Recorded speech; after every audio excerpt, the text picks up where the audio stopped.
Welcome to the HCI family of podcasts. We're your source for personal, professional, and organizational growth and development. We share our own original research, explore industry trends, and interview executives and thought leaders from across the globe. Join us for practitioner-oriented content around all things leadership, HR, talent management, organizational development, and change management. Maximize your personal and organizational potential with the HCI family of podcasts. Mindy Vail, welcome to the conversation today. Thank you so much, John. Thanks for having me. It is a pleasure to have you. You're joining us from Portland, Oregon area. I'm south of Salt Lake City in Utah. And today we're going to be talking about creating a supportive environment for organizational change. A super important topic because change is ubiquitous these days. Like every organization has to figure out how to overcome change fatigue and to constantly pivot and be adaptive. Gone are the days where you could have like kind of a change initiative once in a while and kind of gear people up for it. Now it's kind of more of a constant state.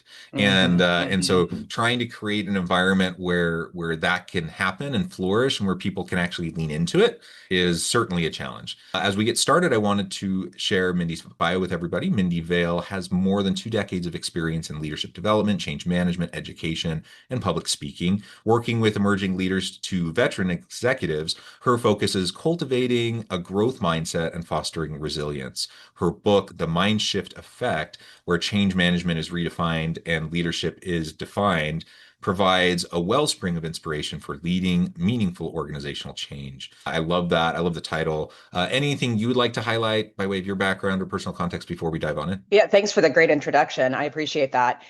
For me, it's just been a very unpredictable journey, as many people are finding theirs to be as well. So I feel like I connect with a lot of people out there who have taken a very unorthodox approach to their career. I've changed careers, changed industries, changed positions, and you kind of have to be a chameleon at times to adjust to the next thing. And so change is, like you said, just a part of our world today. And so we can embrace that, but we've got to have the tools to do it. So that's why we're here. Yep, absolutely. And you're absolutely right. I think the days of kind of a linear progression, climb the career, get to an organization, climb the career ladder, maybe switch organizations a couple times along the way. Those days are long gone They for are. most people. They are. And people are having to zigzag, right? And pivot and make lateral changes and total industry shifts and total career shifts. And even just the background, the educational background and the training background that it takes to move into certain careers. So many people follow very non-traditional paths to get to where they're going. And in the modern world of work is all about skills, right? And it's less about pedigree. It's less about, what degree did you get in the past or what school did you go to? At least for most progressive, forward-looking organizations that don't get caught up on those things. And in that environment, though, it just means what a great opportunity to have talent from across the spectrum, like all sorts of people from all sorts of backgrounds. But the challenge is how do you map that? How do you understand that, right? So, anyways, so when we talk about change, we're talking about individual level, like career and professional change. We're talking about organizational level and team change and those sorts of things. And then, of course, right now, I mean, it's an interesting time in the world, an interesting time in society. There's a lot of polarization, a lot of conflict, a lot of complexity around just how we interact day to day in our communities. And so, man, change is all around us. And I look forward to digging in around this mindset shift, kind of approach to exploring change.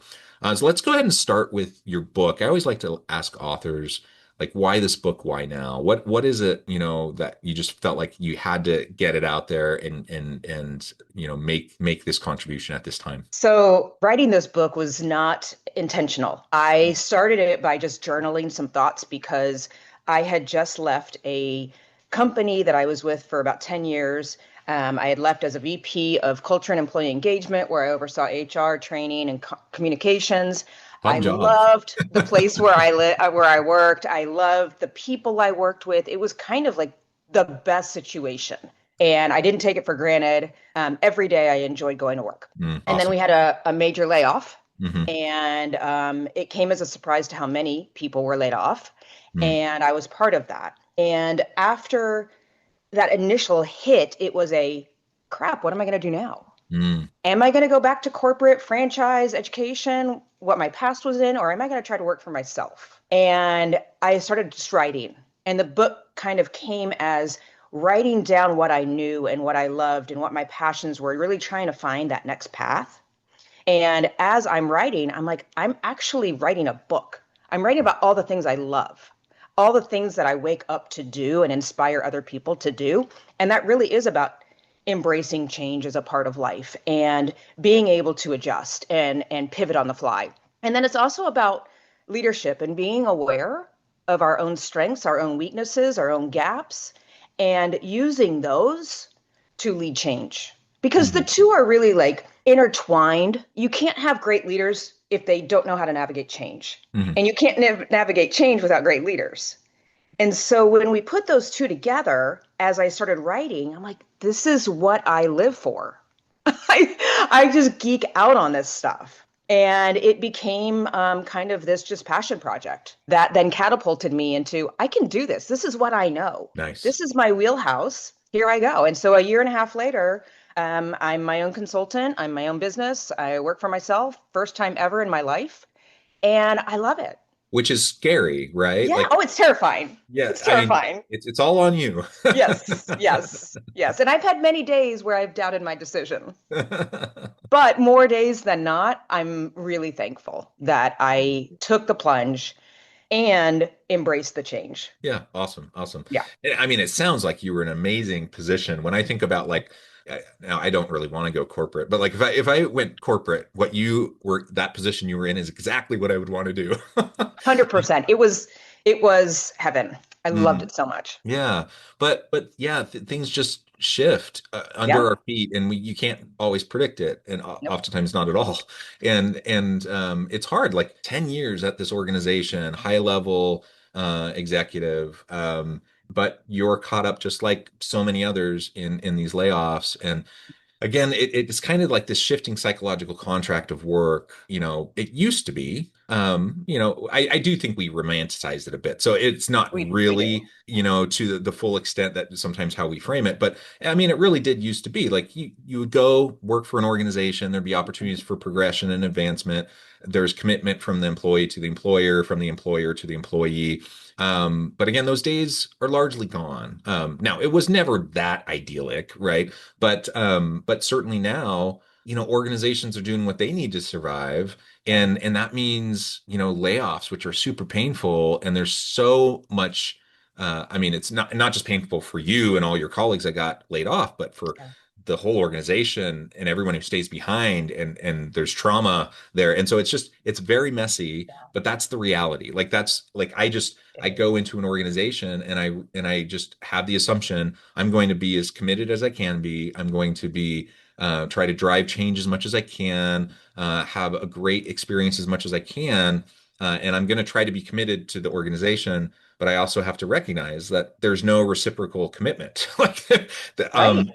and so it has to be, more like I have to just take proactive account for my own career and my own development. And so whether someone in the audience is thinking, oh, maybe I'll hang up my own shingle and do my own thing and get out of the Right. corporate grind, or maybe I'll just start a side hustle or whatever. But it's always just important to recognize that kind of security, even if it was just perceived security, isn't really there. And so, we have to take ownership over ourselves, our careers, and how we're going to provide for ourselves and our families and develop. And anyways, I say all of that Well, just yeah, as and you're absolutely right. And everything you're saying resonates so deeply with me because for 17 years, the first part of my career, I was a high school English teacher. mm, And you have that consistent paycheck, whether it's good paycheck or not, it doesn't matter. It's a consistent paycheck, right? And humans love consistency. yeah, And yeah. so I had that routine and I knew what was coming. I had predictability in my life.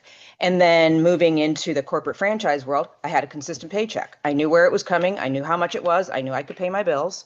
And now it's like, whew, I don't know where my next client's coming from.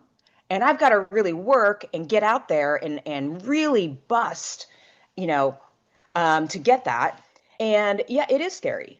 But what I've found working with other leaders as well is we can either have a victim mentality of, oh, Yeah. whoa, this has happened to me and now I'm helpless, or we can have that, I'm going to go get it and I am going to just attack it from every side I can and make it work, whatever that looks like. I may have to get really creative, but I'm going to make it work. Yeah, so I can't remember who said it once, but I was talking with someone earlier. I was just a young kid. I was just kind of a young adult, and someone was talking about this facade of stability and security.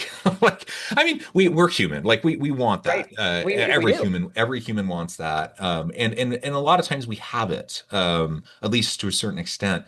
Mhm. But it is a bit of a facade because things could change, right? The ground could shift right from underneath us at any given point in time. We could have a major life tragedy. Like there's all sorts of things that could change.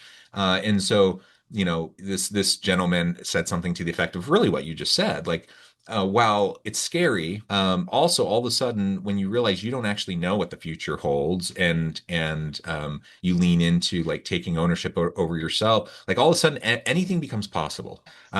So scared, yes. But like optimistic about an unknown future, that's uncertain.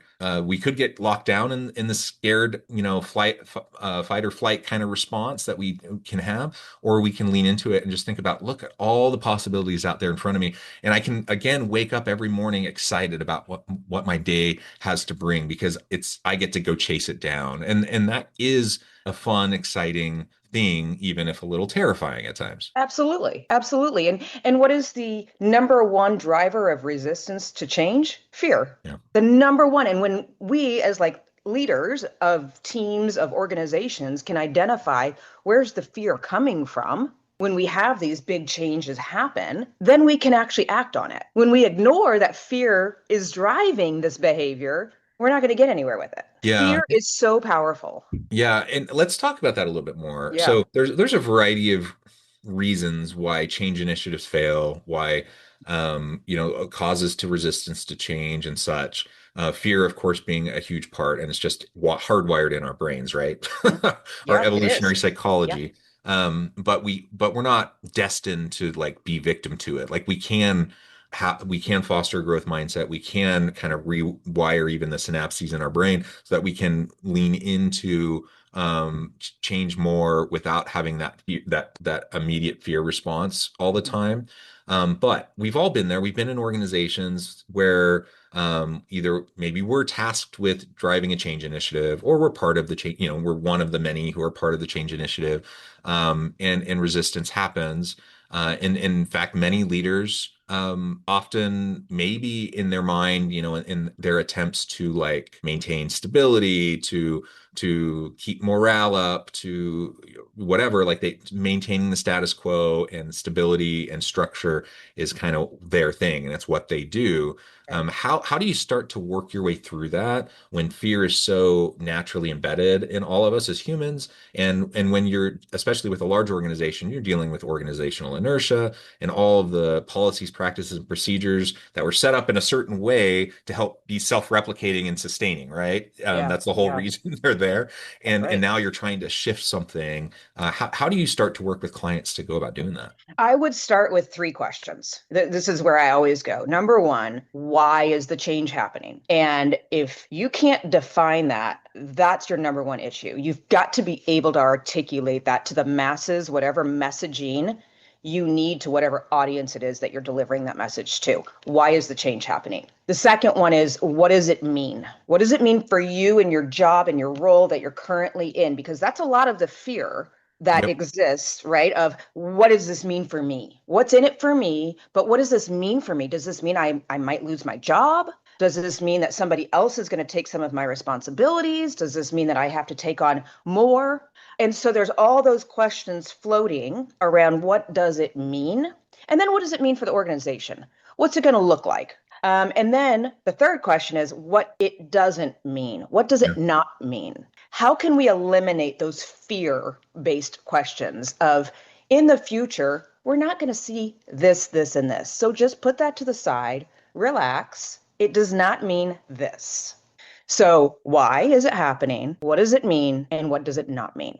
And when you can start with those three questions, I think it alleviates a lot of stress of the employees that you're working with. Of, okay, I understand the foundation of this change. Yeah, I absolutely agree. And communication is really key here, Yes. right? The And messaging is critical, right? messaging around Early, often, more than you think. always more than you think, usually Yes. much more than you think. Yes.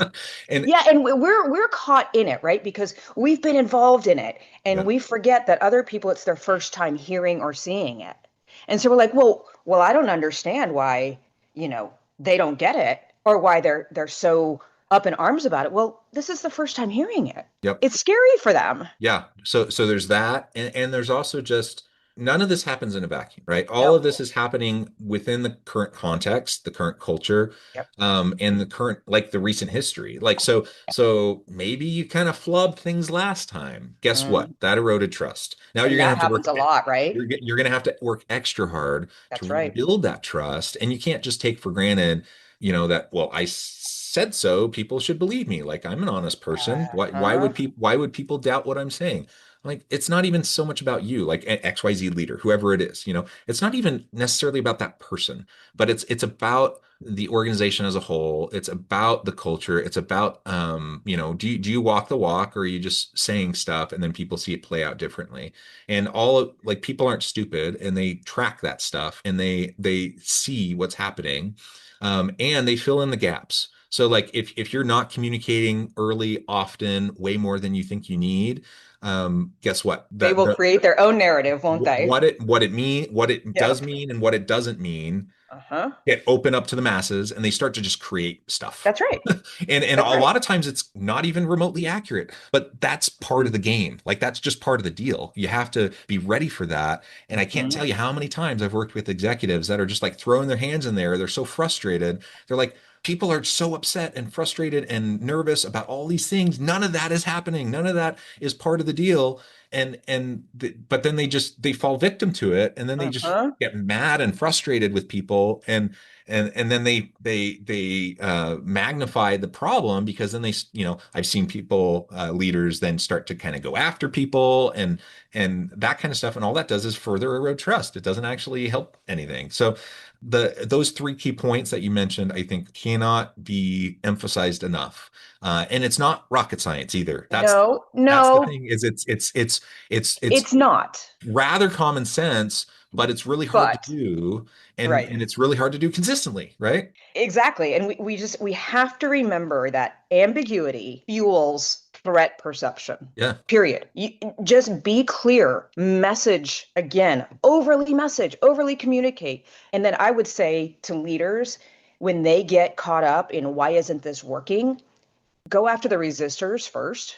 Who are those culprits of stirring the pot and adding to that narrative that might not be quite accurate, and having conversations with those people first to kind of alleviate that spiraling narrative, because that's just a cancer through your organization. Mm, Once those people get a hold of that narrative and you haven't communicated with them, you're doomed, right? Execution is a Swiss cheese model, as the old ADCAR pro sci will tell you. yeah. Mm-hmm. Yeah. Well, very good. And you mentioned earlier, I think you said 17 years in education, Yeah. franchising, Yep. kind of different types of skill sets and Mm-hmm. experiences, but a lot of overlapping and transferable skills as well. But talk maybe a little bit about how that has helped to inform what you're doing currently, and how you approach change, how you approach breaking down resistance, developing growth mindset, etc., with those you work with. I would say that no matter what industry you're in, no matter what role you're in, when you're leading people,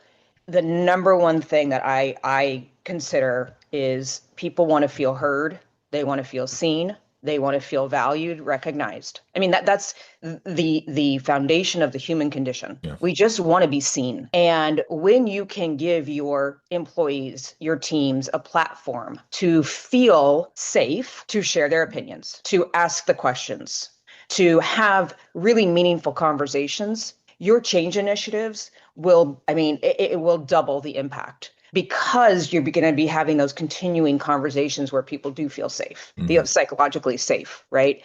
And it's kind of an overused term now, but it is so critically important when it comes to change initiatives and leading those changes. If you don't have that kind of an environment, chances are you're going to fail every single change initiative, or it's just not going to be as effective as it could be. And then the second thing that I lead with is follow through. A Mm. lot of leaders are really good with execution, like thinking it up and then executing. And then the minute we're done, we're like, okay, off to the next thing. And we have to keep going. We have to keep that thing alive and watering the plants so that they continue to flourish and live. And we forget that. We plant, we let it grow, and then we walk away. And leaders are so guilty of that. We And falsely think the roots have already taken and now it's yes. self-sustaining, and it's just not. And we do that with our own relationships Yeah, too. This yeah, is not corporate. This is yeah. not right. This is just what we think will happen if we lay a great foundation. It'll just all take care of itself. And so putting that active involvement all the time and building it into your organizational culture, follow through is critical. And also, allowing people to give their input early on, even though you can't take everybody's opinion, even though you can't do everything everybody wants, allowing people to feel like they have some ownership in the decision making process, even at the littlest level, will help the success of your change initiative. Yeah. Well, you mentioned one of our deepest rooted like human desires is to be seen, right? That's it. To be heard. And we don't like to feel railroaded. Even if like a change initiative is going, maybe it's something I've been frustrated with for a long time. They're Mhm. finally making some sort of redesign or implementing some new software or something. Things are going to be better. Even if I can recognize that, like I still want to be part of the process. Like You do. I still want to Right. have my voice heard, even if it's a voice of support. And I think we often forget that, or we just take it for granted, or just like, we're busy, and we don't do the hard work. The hard work of change is really the relationships. It is. It's It it's absolutely the is. trust and the relationships, and that just takes time. Like there's no way around it. And part of that time, John, I will say, the focus of my work comes from years teaching middle school and high school students and then working with adults. We're all the same. We just grew up. Well, some of us grew up. We just got older. And we're all the same people. We're all with the same mental processes. And yet if we are not aware of our own behavior and how it impacts others, we're missing a huge piece Yeah. in all of this that we're talking about. We love to talk about other people and what they're doing right and wrong. We have to put the onus on ourselves, and we have to take the time to really work on ourselves, inventory what we do well and where we might be falling short. And it's when we do that work, and that's hard. And a lot of people aren't very comfortable with that, especially with leaders who have made it to the top. They're like, why do I need to do that? I've already made it to the top. I know what I'm doing. And we can't have that arrogance, right? We have to be humble and say, we don't know everything and we shouldn't know everything. And now, how can we improve ourselves to make change even more successful? I love it. Well said. Mindy, this has just been a great conversation. I know at the time I need to let you go, but before we wrap things up for today, I wanted to give you a chance to share with the audience how they can connect with you, find out more about your work, where they can find your book, and then give us the final word for today. Yeah, thank you so much. They can find me on LinkedIn, of course, Mindy Vail. And then my website is also the same. It's mindyvail.com. And my book, The Effect, is on Amazon. So easy enough to find there. And yeah, absolutely. Reach out, connect with me on LinkedIn. Shoot me a message through my website and we can connect. And I would love to chat, see what's going on in everybody's world. Awesome. Mindy, And I would thank you. say last bit of advice, just be patient with change. Be patient. You never know where it's going to end. And more than not, it's going to be really positive. I love it. Thank you so much, Mindy. It's been a real pleasure. I encourage the audience to reach out, get connected, find out more about what Mindy can do for you. Check out the book. And as always, I hope everyone can stay healthy and safe, that you can find meaning and purpose at work each and every day. And I hope you all have a great week.